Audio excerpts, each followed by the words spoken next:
En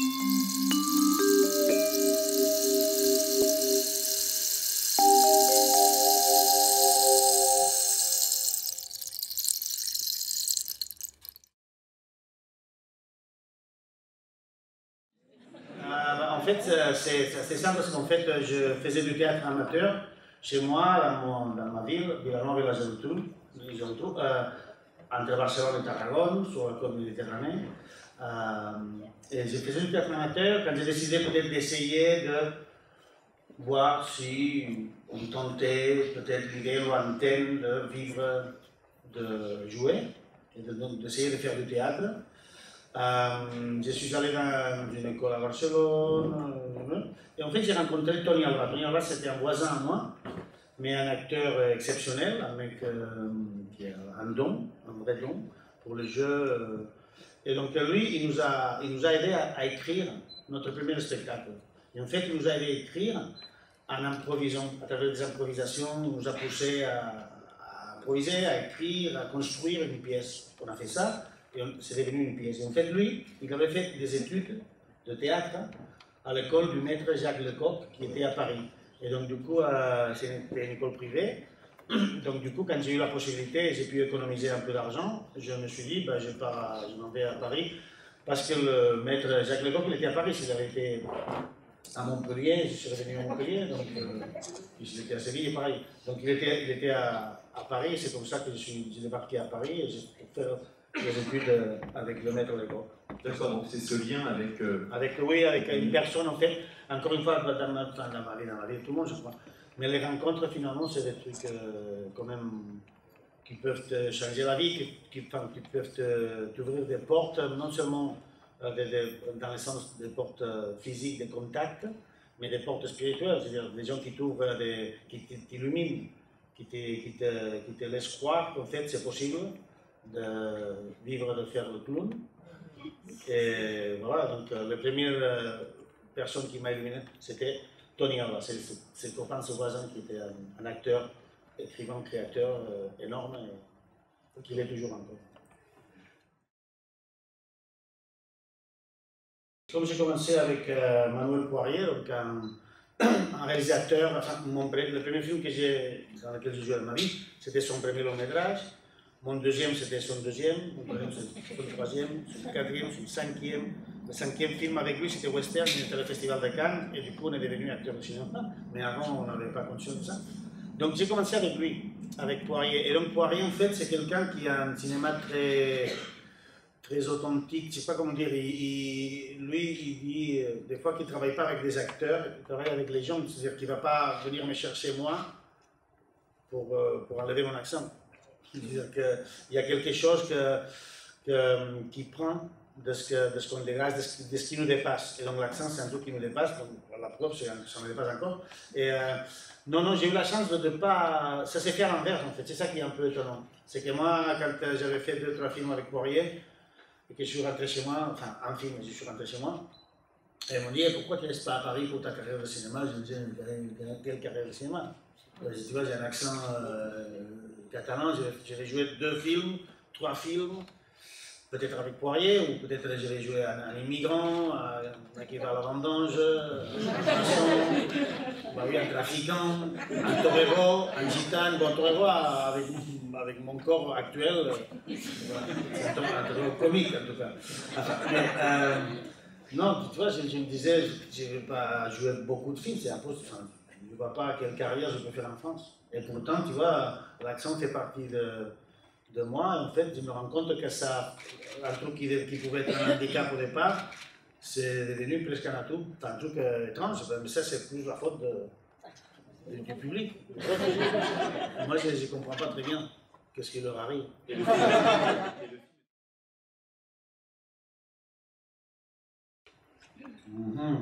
pas trop loin. Bah, je sais pas, la rencontre avec Corsini, Corsini c'est bon, déjà la première réalisatrice avec qui j'ai travaillé, mais c'est aussi avec La Nouvelle Ève, pas ce film-là, mais notre film précédent dont tu parlais. C'était un peu un des premiers films que j'ai joué, où j'ai eu la chance de participer, qui était avec un réalisateur qui n'était pas Manuel Poirier.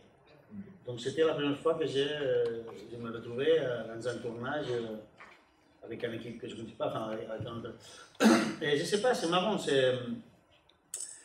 après c'est marrant, enfin, moi ça me fait penser à une idée, c'est que tout à l'heure tu parlais de la sensualité, et que tout ça, et c'est un truc je trouve il y a beaucoup dans le jeu et dans ce qu'on fait, nous, des trucs qui nous dépassent un peu, c'est-à-dire que nous, on joue, on fait ce qu'on peut. Tous les acteurs, je ne sais pas qui a dit ça, si c'est Depardieu ou un grand acteur, il avait dit les acteurs, en fait, on fait ce qu'on peut. Et c'est vrai, et après, donc il y a un truc qui s'est construit autour des personnages que je joue, où il y a un truc autour de la sensualité, voire de la sexualité, de la virilité, de l'ambiguïté, je ne sais pas, un truc autour de tout ça. Et moi, je crois que ça, c'est grâce à, par exemple, à Catherine Corsini, c'est-à-dire que le premier film que j'ai fait avec elle, c'était un rôle qu'elle avait proposé à d'autres acteurs. Ils avaient tous refusé parce qu'il y avait une scène où j'étais avec Karine Viard sur le lit, comme si c'est après l'amour. C'était pas une cigarette, c'était un pet dans le lit. Et en fait, je disais un monologue qui était super, très drôle, mais très particulier parce que le gars que j'ai joué, il racontait comment il s'est fait sodomiser. Alors c'était drôle, c'était très drôle. Mais je trouvais ça, c'était très bien écrit, hein, c'était vachement bien écrit, c'était drôle, et à la fois c'était puissant, ça allait loin, et voilà, c'était fort. Et pourtant, tu vois, c'est un truc que d'autres acteurs avaient refusé. Alors je me dis que, tu vois, c'est grâce à le désir des autres, enfin, les réalisateurs, ce qu'ils voient chez nous, c'est un truc difficile à maîtriser. Je crois qu'il y a quelque chose qu'on ne maîtrise pas tout le temps. C'est qu'est-ce qu'on dégage ou qu'est-ce qu'on suggère chez les autres, chez les gens. Tu vois, c'est un truc qui... Oui, à la fois le public, mais aussi, en l'occurrence ici, Christine Scott-Thomas, on sent que très vite, il y a un désir, une attirance, un regard aussi sur, sur vous. Oui. Elle est une grande actrice. Oui, effectivement, elle a su parfaitement interpréter l'intention de Catherine Corsini, c'est sûr.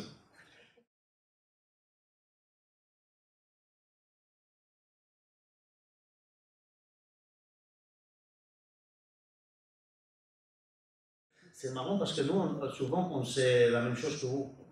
Tu vois, je me rappelle, un film qu'on a fait avec Nathalie, c'était la liaison pornographique. C'était un couple qui s'est rencontré pour faire un fantasme sexuel dans une chambre. Et chaque fois qu'on se rencontrait, on fermait la porte. Alors plein de gens nous disaient, mais c'est quoi le fantasme? Mais nous, quand on fermait la porte, on arrêtait de jouer. On ne savait pas. Et c'est marrant comme nous, on ne sait pas. Non, c'est-à-dire que, je ne sais pas comment dire, quand tu lis les scénarios, on ne t'explique pas d'où il vient. Enfin, tu comprends qu'il n'est pas complètement fini. On te dit qu'il est manchot, qu'il a un porcelet. Et tu ne sais pas d'où ça vient, et pourtant ça a un sens. Dans le film, on comprend qu'il y a plein de gens qui commencent à être fascinés par l'image de Michael Colas, et donc ils commencent à construire une armée populaire. Et ils représentent donc comme ces gens d'en bas, des gens de très basse classe, de tout en bas, comme ils sont portés par l'idée de faire la révolution à l'oubli. Et en plus, voilà, là, c'est cette petite clé qu'on fait.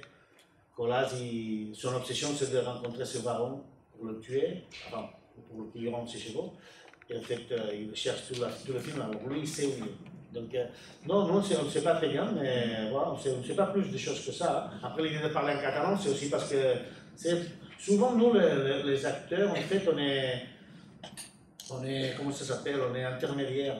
Mais c'est surtout l'auteur, le réalisateur, des fois c'est le même l'auteur, le réalisateur, qui nous guide, c'est eux nous, quand on incarne des choses comme ça, tu vois, on a une responsabilité parce que c'est notre corps, notre tête, nos oreilles, notre accent. Mais en fait, nous, on a besoin de quelqu'un qui mène le bateau, qui nous met en scène. En fait. Je ne l'ai pas mis en scène. Et là, c'est Arnaud qui avait dit, voilà, qui parlait. Michael Colas, dans la littérature, il était en Allemagne, mais là, il l'a situé en Provence, où il y a tous les flux des gens de l'Italie, de la Provence, de l'Espagne, de la Catalogne, du Portugal. Donc, toutes les langues se mélangent. Donc, il voulait que je parle en catalan, parce qu'il trouvait ça comme si c'était une langue perdu, une vieille larme perdue, donc pas encore.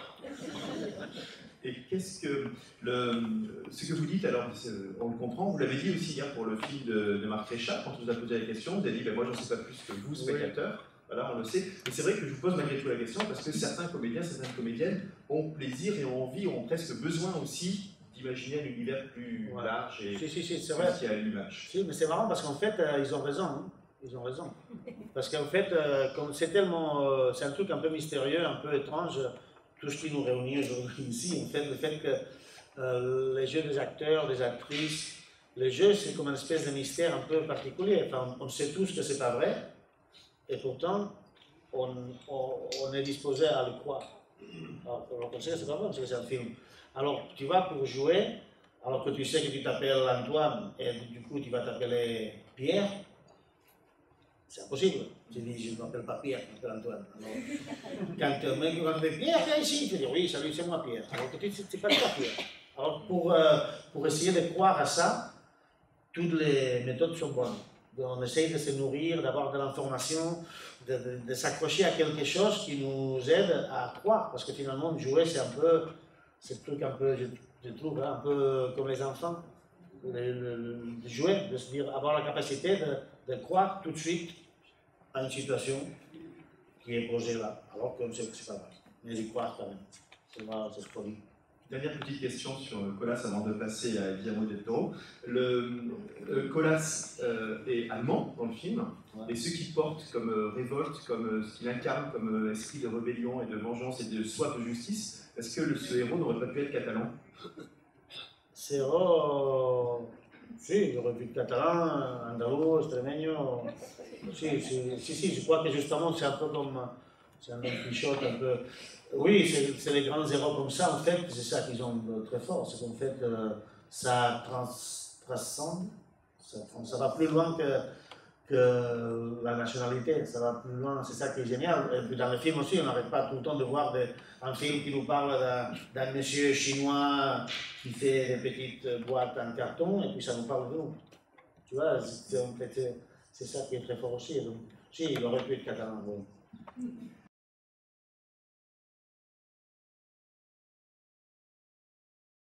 Là, il y a quand même, c'est un film qui est réalisé, enfin, comme d'habitude, nous, enfin, tu vois, on a besoin d'être mis en scène, donc nous, c'est vrai qu'on voit notre tête, notre corps, et on nous donne beaucoup de responsabilités, mais nous, on est, tu vois, il y a quelqu'un qui s'occupe du costume, de la lumière, des phrases, du scénario, du mouvement de la caméra. Et là, en l'occurrence, ce film-là, par exemple, il est réalisé par un mec qui est quand même un drôle de génie. Hein. C'est Guillermo del Toro, il est mexicain, mais pourtant, quand tu dois faire ça, c'est lui qui te nourrit, tu n'as même pas besoin de le demander. Il te nourrit de lectures, de peintures. Après, pour faire ça, on a eu. Il y a tout est nourri en fait. Le truc historique, mais pas seulement le truc historique, parce que tu sais, c'est pas parce que, enfin, pour jouer, tu peux être un cathédratique. Tu vois, tu peux faire un bouquin de 2000 pages sur l'histoire de la guerre civile espagnole, mais en fait, c'est pas ça. Tu joues un personnage. Tu joues un mec qui a une casquette. Je veux dire que ça peut t'aider, tout peut t'aider. Mais par exemple, je trouve qu'il y a sur des trucs plus physiques. Ça peut être par exemple de faire des cours de montée à cheval. On a fait aussi quelques, enfin pas un stage, mais quelques classes de discipline militaire. Après, les costumes, le fait de maigrir, de changer de corps, de raser, d'être entouré, je sais pas, tu vois, il y a plein de choses qui te nourrissent, mais pas forcément ce que tu as réfléchi chez toi devant ça peut t'aider, hein, c'est ça que je veux dire, que tout est bon, en fait que tout peut t'aider à essayer de remplir cette vide qui fait que tu es quelqu'un d'autre, mais et en plus, c'est vrai que quelque part, tu as envie, quand tu dois tourner un film comme ça, de relire des choses, ou de revoir des choses. Mais en fait, Guillermo, le réalisateur, c'est une bombe, le mec. Enfin, il t'alimente de plein de trucs. Lui-même, il est très cultivé, il a lu tout ce qui existe.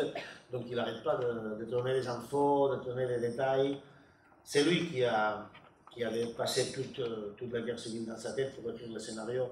Après, nous, on fait que jouer. Et est-ce qu'il y a des choses plus difficiles que d'autres à jouer? Est-ce que là, dans le personnage, être de ce côté-là de la période franquiste pour ce film Pour Pain Noir, incarner cette violence-là, cet aspect aussi très dur et qui, un personnage qui peut être aussi amené à torturer et à prononcer des phrases très dures, est-ce que c'est plus difficile ou est-ce que là aussi il y a cette distance qui fait que tout peut être dit, tout peut être joué? Ouais. Moi je crois que la distance c'est toujours une arme à faveur des acteurs, des actrices, des joueurs. La distance c'est toujours bien. Enfin, j'ai toujours entendu dire que c'est plus difficile, plus proche c'est à toi. De jouer toi-même, c'est ce qui est plus compliqué parce que tu sais plus ce que tu fais. Mais quand tu as une distance, moi en tout cas, comme exemple, je pense toujours à les enfants. Quand les enfants ils doivent jouer les Indiens ou les cowboys, ça va très vite. Tu joues un Indien, tu dis non, non, non. Tu ne penses pas à l'histoire de tout le peuple de Sioux. Tu vois, et c'est cette idée simple, cette idée de quand tu dois jouer des méchants, enfin, il paraît que les méchants aussi sont plus jouissifs à jouer parce qu'ils ont moins d'obstacles moraux et qu'ils sont plus libres et peuvent plus se permettre voire tuer les enfants aussi dans le film. À la fin, tu vois des trucs horribles. Et ben, bizarrement, enfin, c'est peut-être, je ne sais pas si c'est plus facile. En fait, la facilité, difficile ou facile, c'est une question qui ne se pose jamais dans ces termes. Parce qu'en fait, des fois, il y a une scène très simple où tu dois ouvrir la bouteille d'eau et boire. Et je ne sais pas pourquoi tu commences à avoir le trac, tu n'arrives pas. Et une scène très simple devient très difficile à jouer. Et alors une scène que tu pensais que ça allait être compliqué parce qu'il faut marcher, ou parce que le texte c'est plus long, en fait le texte tu le mémorises, et puis des fois il sort d'une façon surprenante. En fait tu ne sais jamais où ça t'attend. Pourquoi? On ne sait pas. Ce plan-là de la bouteille, et qu'est-ce qui fait que... On ne sait pas, parce que en fait... Vous avez des exemples à l'esprit sur des films, sur des plans qui ont été particulièrement difficiles alors que ça... Si, il y en a tout le temps, il y a sur tous les films, il y a tout le temps En fait, quand on joue, on ne peut jamais jouer en pensant à ce que tu as joué la veille. C'est un truc qui est toujours sur le présent. Sur des trucs très précis. Des fois, c'est des marques, des fois, c'est le café. N'oublie pas que le café brûle alors qu'il ne brûle pas. Donc, tu dis, ah merde, il brûle. Donc, si tu l'as pas fait, la merde. Donc, si tu commences à avoir plein de trucs, des détails, des fois, ça peut te nourrir, ça peut t'amuser, tu peux t'éclater à ça. Mais tu commences à bloquer, tu commences à perdre le pédale. Enfin, en fait, c'est parce qu'on est comme vous, on est des humains. Donc, en fait, il y a un truc qui n'est pas... C'est chaque fois on redécouvre. Tu vois, tu ne peux pas jouer une scène, disons, mais moi, dans un autre film, j'ai joué une scène comme celle-là, plus ou moins.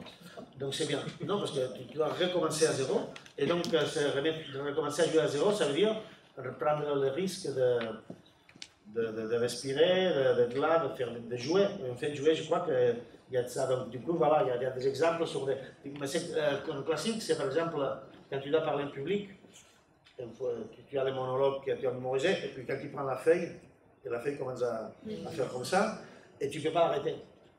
Et ça devient, alors que c'est trop con, c'est une feuille. C'est une feuille, tu veux la poser sur un endroit, mais si tu n'as pas un endroit où la poser, ça devient énorme. Ça met en cause tout ton discours alors que tu avais tout très bien préparé, tu vois. Donc, les accidents dans la vie. Et sur scène, au théâtre aussi, vous faites ce même constat? Au théâtre aussi, le théâtre c'est encore plus décharné, c'est plus... Enfin, c'est direct, c'est du pur direct. Donc, quand ça commence, il y a cette machine qui se met en route et tout est au moment. Donc, le risque, la peur, par exemple au cinéma, enfin, ça dépend des acteurs, mais tu peux à des moments où peut-être tu n'as pas le trac. Tu peux arriver à jouer sans avoir le trac, un peu, des fois, peut-être, je ne sais pas. Et au théâtre, par contre, au début de la pièce, avant de commencer, tu as toujours le trac, tu sais que même si tu l'as mémorisé, même si tu connais ton texte, même si tu connais tes mouvements, tu sais qu'il y a un truc qui se passe dans la respiration avec le public, donc c'est un risque, il y a toujours un risque. Toujours. Mais ça fait partie du truc. Moi je crois que c'est un bon moteur. C'est bien d'avoir un peu de trac, c'est bon.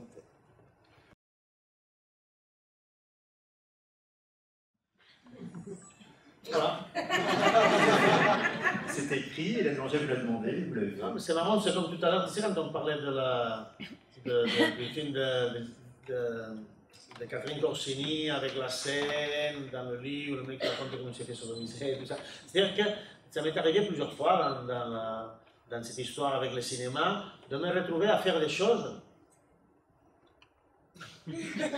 incroyables, enfin impossibles. Impossible. Déjà, c'est difficile de croire que tu t'appelles André quand tu t'appelles Sergi. Imagine de croire que tu veux te transformer en sanglier. Tu vois. Donc, mais c'est un truc, voilà, que c'est aussi une force du jeu, du théâtre, de l'interprétation. C'est qu'en fait, il n'y a pas le choix. C'est-à-dire que pour moi, c'est tellement impossible de me transformer en sanglier que tu n'as pas le choix. Tu es obligé d'y croire à fond et bon, essayer, tenter. Mais en fait, je crois que le jeu, il y a beaucoup de. Tu tentes voilà, de faire passer quelque chose, tu tentes, et des fois tu y arrives, des fois pas, tu vois, mais voilà, donc ça c'est une preuve de quelque chose, c'est impossible. Enfin, je crois.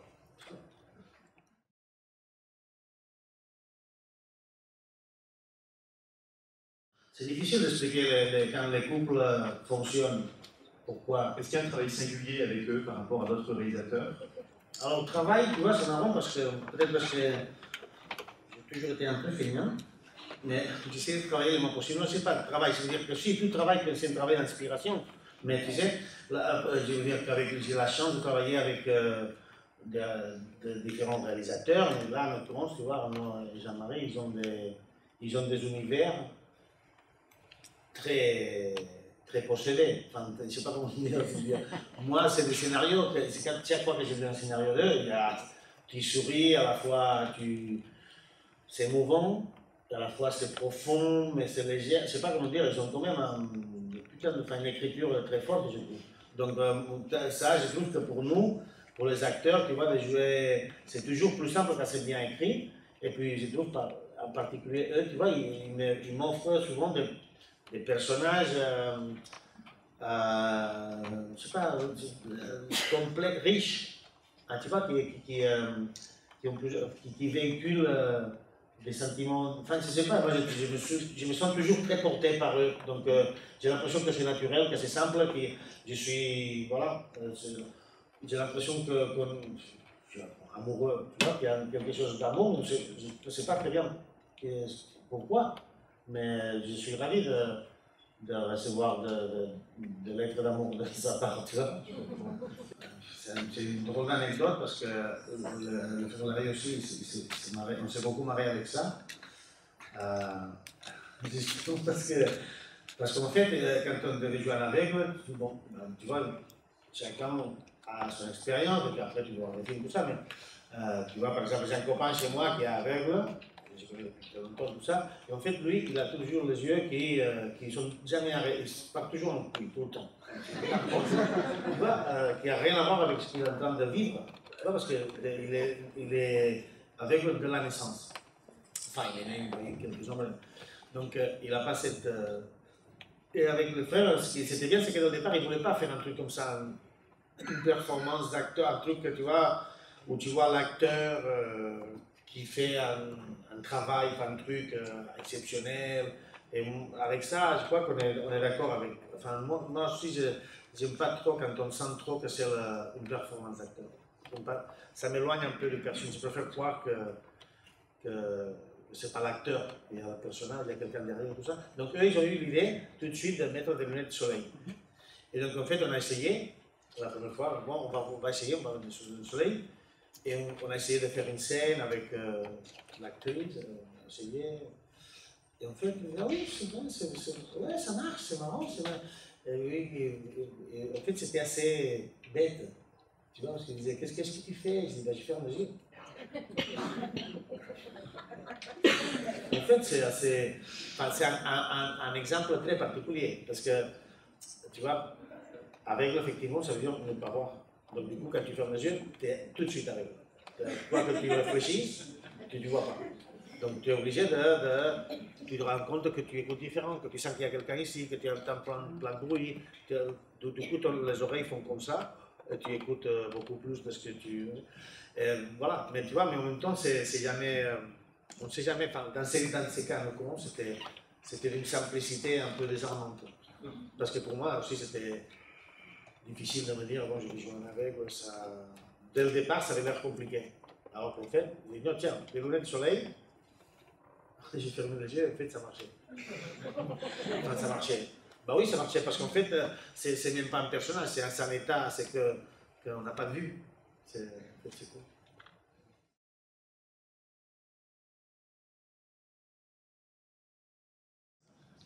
En tant qu'acteur dans votre carrière, vous avez vu la transition entre le film et le digital, comment le vivez-vous?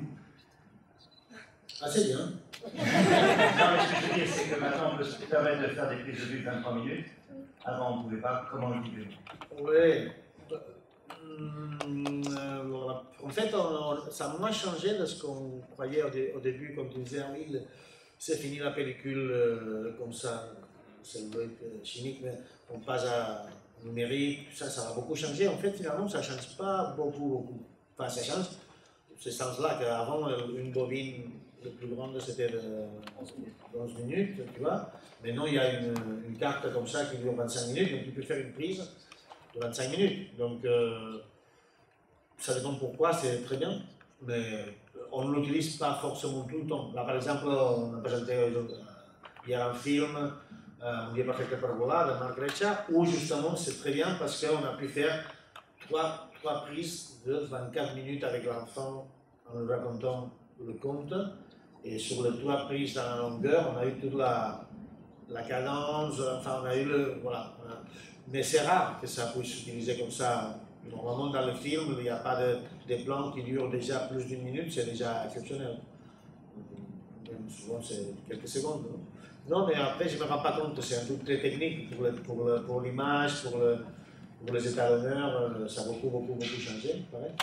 Mais pour nous, non, même dans la mécanique, tu vois, on disait au début qu'il fallait moins d'éclairage, donc que ça allait dynamiser beaucoup les tournages, que ça allait tourner plus vite. En fait, ça revient presque au même truc, ça ne change pas, pour moi. Mais nous, après, nous les acteurs, nous sommes des privilégiés. Hein. On nous protège tout le temps, nous sommes les enfants gâtés du tournage. Si, nous, on nous protège, on nous demande le matin si on a bien dormi, si on a pris un café. Puis quand il y a des complications à l'image, tout ça, c'est ailleurs, on ne nous dit rien. Et ça va, si, tout va bien. En fait, nous, on ne se rend pas compte de la moitié des trucs. Nous, on doit... Enfin, c'est un privilège, donc tu dois garder un peu l'esprit de la disponibilité pour jouer, donc c'est mieux que tu ne t'occupes pas des comptes des finances. C'est mieux de ne pas s'occuper des finances en même temps. C'est bien pour les petits-enfants, en fait. Voilà, exact.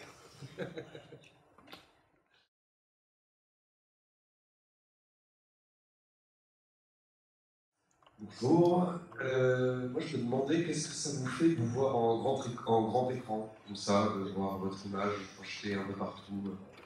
Est-ce que c'est agréable ou pas? Tu es comédien? Oui. Non, parce que c'est un truc très drôle, c'est bizarre quand même. Moi, je dis parce qu'il y a beaucoup d'élections des gens qui veulent jouer, ou qui vont jouer, ou qui ont déjà joué. C'est un truc un peu particulier. C'est un peu bizarre de te voir tout le temps. Moi, je commence à avoir l'habitude, tu vois, là, par exemple, si on pouvait enlever l'image, moi, je serais plus content. non, mais tu vois, c'est un peu bizarre parce que tu te vois tout le temps en train de jouer, et tu te crois... C'est difficile de te croire toi-même, de dire ouais, génial. Tu vois, tu connais les textes, tu connais les situations, donc tu te dis bon, tu vois, c'est difficile d'être ému par toi-même alors que c'est un peu étrange. Enfin, c'est marrant parce que des fois, il y a des trucs. C'est marrant parce que tu vois, on parlait tout à l'heure avec les élèves, le prof du cours Florent, l'interprétation comme ça, c'est marrant parce que des fois, quand tu te sens plus sûr, c'est pas quand c'est mieux. Des fois, quand tu perds le pédale, il y a un truc qui te dépasse, et après, tu dis non, mais c'était nul. Et après, en fait, tu vois, tu dis ah oui, en fait, on y croit plus parce qu'il y a un accident. Et en même temps, c'est pas toujours comme ça. C'est ce qui est énorme, c'est qu'il n'y a pas de méthode. C'est que tout le temps, c'est n'importe quoi, c'est un risque, voilà, on essaie de s'approcher aux choses, mais de se voir un grand écran en plus comme ça, un gros plan, tout ça, ça fait étrange. Même ça, moi, ça fait des années que je commence à avoir l'habitude, mais j'ai toujours envie de me cacher sous la table. Tu vois. Mais ça dépend, il y a des gens qui aiment plus que d'autres. Tu vois, moi j'essaie avec ça, j'essaie de faire confiance aux réalisateurs. Même quand on tourne, je ne regarde pas beaucoup le... Enfin, quand j'ai commencé, il n'y avait pas de combo. Maintenant, il y a un combo. Enfin, il y a un écran où tu peux revoir la prise que tu as tournée. À moi qu'on me demande de la voir parce qu'il faut, tu vois, là, tu te mets au même niveau que l'autre, il faut que tu te mettes plus en arrière, je ne sais pas, pour le truc physique. Mais sinon, j'aime pas trop me regarder parce que tu te juges, du coup, je ne sais pas, jouer en train de te juger en même temps, ça peut m'embrouiller, en tout cas moi. Il y a des gens, non, il y a des gens que... Guillermo del Toro, par exemple, il adore les acteurs américains, c'est génial, parce que tu répètes avec eux, et tu répètes, tu dis bon, action, et tu comptes à 2, tu tournes la tête, tu respires une fois, tu montes le verre, ici, pas ici, non, ici, non, pas ici, et après tu comptes à 4, tu reviens, tu bois, enfin, super précis, tout le temps. Et moi je disais, mais moi j'ai déjà oublié c'était quoi, c'était 4, je me rappelle plus. Et hier, on me dit, t'es nul. Et il me disait, les acteurs américains c'est génial, parce qu'une fois que tu as répété et tu es arrivé à mettre le truc en place, 4, 3, une respiration, le tour de tête, non pas un petit peu, on va voir ici, ben, ils arrivent à faire ça, 20 prises de caméra, 20 prises pareilles. Tu vois? Moi, j'ai jamais, de ma vie, j'ai fait 20 prises pareilles. Pas 2 prises pareilles, ça serait déjà exceptionnel. Mais bon, ça dépend aussi, après, voilà, du metteur en scène, du film, de le style du film. Il y a des films qui peuvent se tourner comme ça, il y a d'autres, c'est impossible, et puis l'inverse.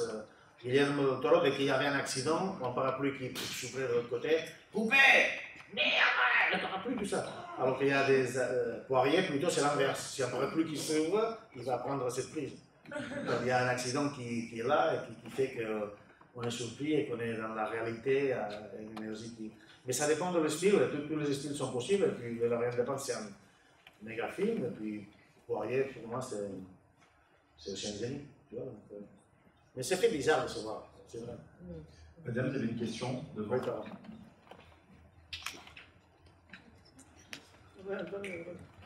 Serge, je voulais savoir quel est le rôle qui t'a beaucoup plus marqué par rapport à la profondeur du personnage, par rapport au sujet. Ouais.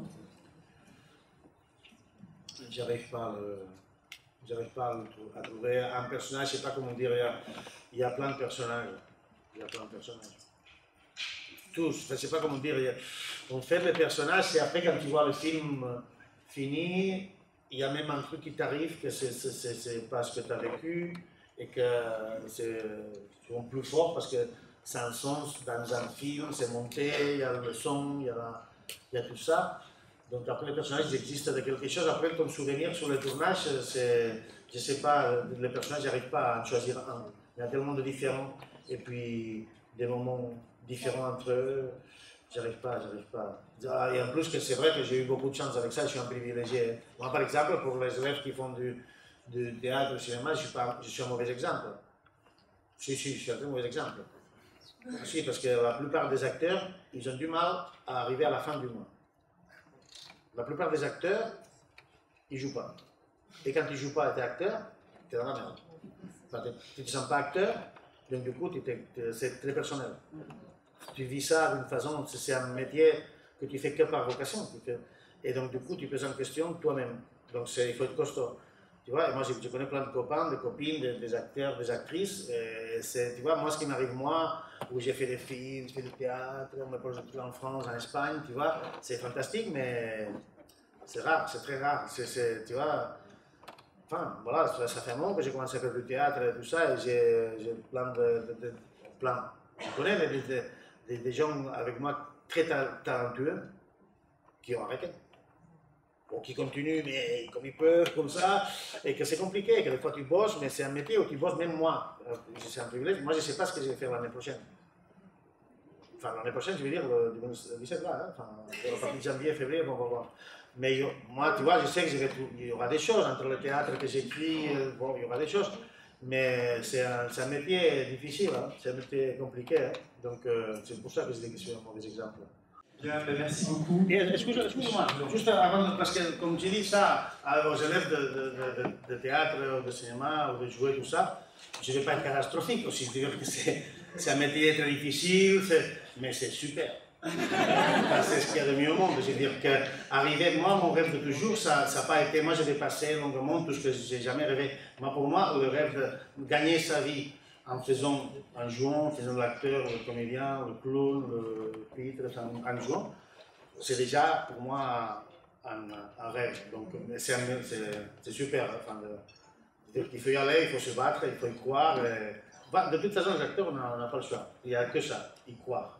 C'est plus intéressant que vous nous dites que ça, que plutôt quand on nous dit tout est beau, tout est magnifique. Non, si. Merci au contraire de nous dire. Non, mais après, c'est ça ce qui est bien, c'est ce qui est terrible aussi, qu'il n'y a pas de méthode, enfin, je veux dire que toutes les méthodes sont bonnes, de rencontrer des gens qui t'illuminent, qui te font aller, ça c'est, quel qu'il soit.